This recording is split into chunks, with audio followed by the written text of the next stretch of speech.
I'm Allison from Learning at the Primary Pond. I'm a literacy specialist, and in this video, I'm going to share 3 simple, really effective ways that you can help families support reading intervention at home.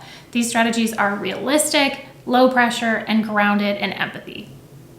If you haven't subscribed to my channel yet, please go ahead and do that now, and then also hit the little bell so that you're notified on any brand new videos that I post about teaching literacy. Okay, so we know from the research that when students are supported by their families at home in what they're doing in school, their progress, their performance is better. We know that that's important, right? But before we dive into these strategies, I want us to make sure that we have the right mindset about this. I, as a teacher, I can control only what happens at school, right? I cannot control what happens at home. And if I get myself so frustrated or just thinking like, oh my gosh, these kids will only get better if they have support at home, then I'm not going to focus as much on what I can do at school to help them, okay? So for your sanity, and also of course for the sake of the kids, it's best if we let go of expectations, right? I encourage parents to participate, but at the end of the day, I can only control me. I can't control someone else.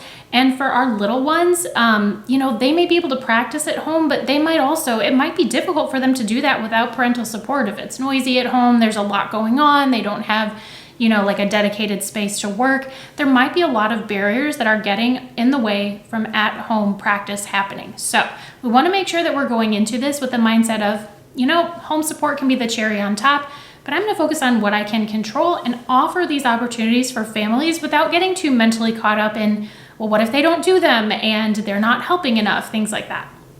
With that in mind, tip number 1 is to start with empathy and clear communication, okay?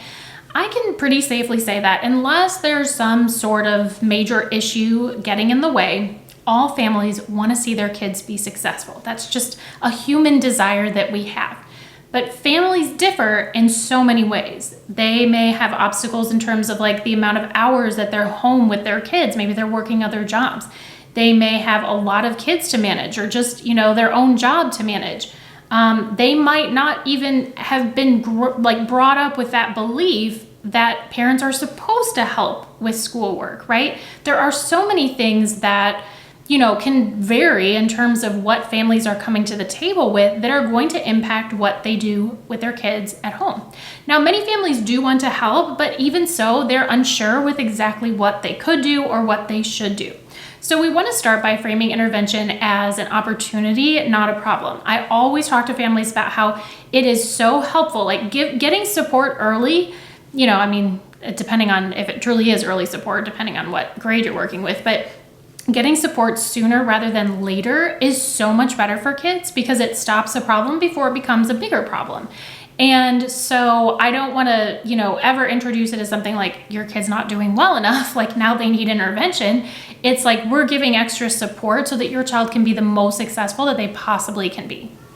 If you are the reading interventionist or the reading specialist who is pulling a child out and giving them extra support, one thing you can do if your school doesn't already have this in place is to make sure that you send home some kind of letter or email or even a personal phone call letting the family know that their child will be receiving reading support. I actually have a freebie for you, reading teachers, in the caption of this video that you can grab that has just like an example letter that you fill a couple of things into that you can give to families so that they just know like what's going to be going on and why their kid is coming to your classroom or getting pulled out or working with you.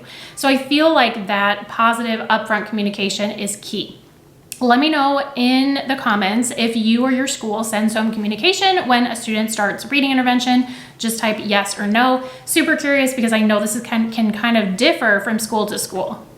Also, pretty soon after I start working with a student, I always want to send home some kind of positive note. It can be the most basic thing, right? Like they have a great attitude or they're following along with the lesson or they always come with a smile on their face. Like just something that you can share with the family pretty soon after they start working with you. So these are also in that freebie that I mentioned that's in the caption of this video, but it just says, "Dear family, I have some good news to share. While working with me, your child, fill in the blank. Way to go and keep up the great work," and you sign it.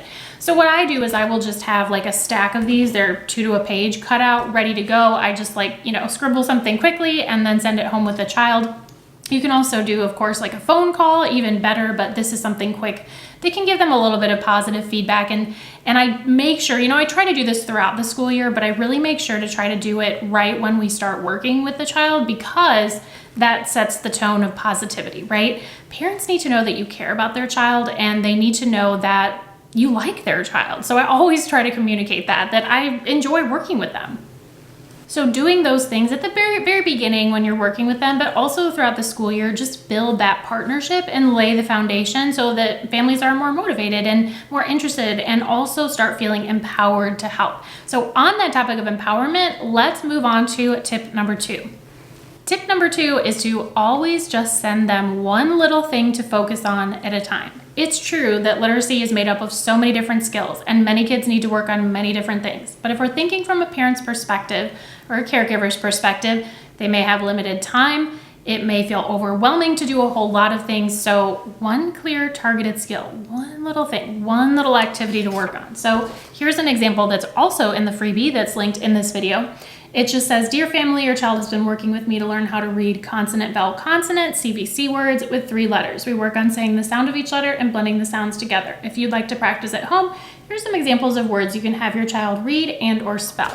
Simple, right? That's it. And I'm not going to send something else out immediately, because yes, I would love for them to work on all of the things, but realistically, it's more probable that if I just give them one small thing to work on, it's more likely that it's actually going to happen. Other great things to send home are like a high frequency word game that you played in your group, or they're read a decodable. Have them reread it at home after they've read it a couple of times with you, of course. Maybe there's a sentence that parents dictate, or a couple of words that you want them to spell. Again, just one small thing at a time. Tip number 3 is to provide ready-to-use parent-friendly tools. Something that is so easy to do as a teacher is to forget all these little terms that we didn't know before we became educators, right? So things like phonemic awareness or digraph. We need to explain everything if we're going to use those terms, or just not use them at all if they are not necessary.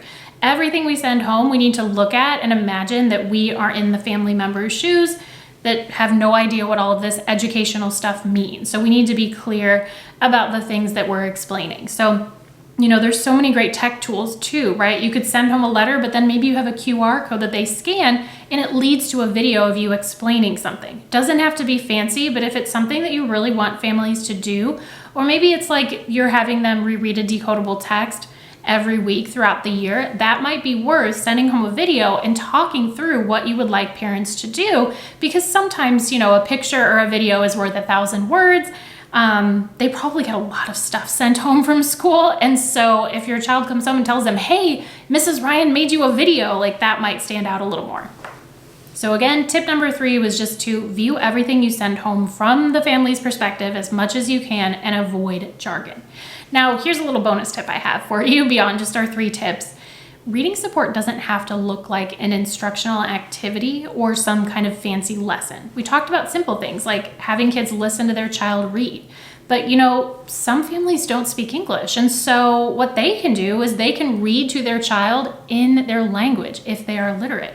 Or they can have their child just get on the computer and listen to a story read online, or visit the library, right? Or have their child tell them about a story in their language, even if the story wasn't English. So there's so many things that we can do, and we just need to have our minds open, because literacy support at home doesn't have to be one thing. There's many things, many ways that families can support with. And again, we are viewing this as kind of the cherry on top. We can only control what we can control. We do our best to educate families, and hopefully they'll be able to work with us as partners to improve their child's progress in reading. Don't forget to grab this freebie. I kind of mentioned it throughout the video, but I have free parent communication letters, many different kinds, for specifically reading teachers, reading interventionists, so check out the caption to grab those. Thank you so much for watching. I hope that this was helpful and gave you some new ideas. Before you leave, it would mean so much to me if you hit that like button, subscribe to my channel, and I will see you in my next video.